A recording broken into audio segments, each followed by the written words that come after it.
Putin has backed Trump's claim that there would have been no war in Ukraine had he been in office in 2022.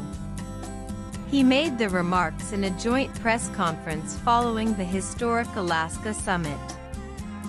Russian President Vladimir Putin on Friday took a veiled dig at former U.S. President Joe Biden and said that the war in Ukraine would have never begun had Trump been in the White House in 2022.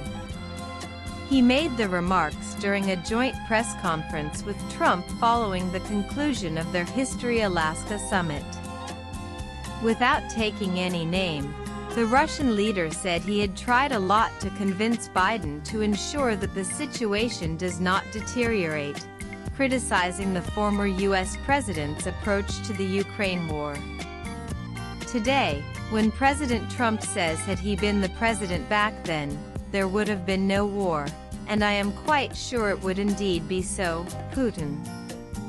In 2022, during the last contact with the previous administration, I tried to convince my previous American colleague that the situation should not be brought to the point of no return when it comes to hostilities. I said it directly back then that it is a big mistake. Trump on multiple occasions have claimed that there would have been no Ukraine war had he been in office instead of Biden.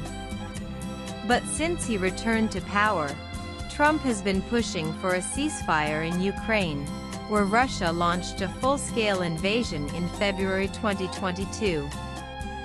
On Friday, the two leaders also held a marathon 2.5-hour meeting in Alaska, discussing ways to end the war in Ukraine.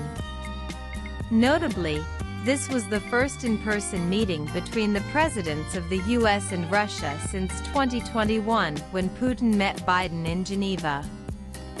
Although Putin and Trump failed to reach to a deal in Alaska, the two leaders said their summit was productive. Following the meeting, Trump said he would like to hold a second meeting with Putin, to which the Russian leader proposed that the next summit should be held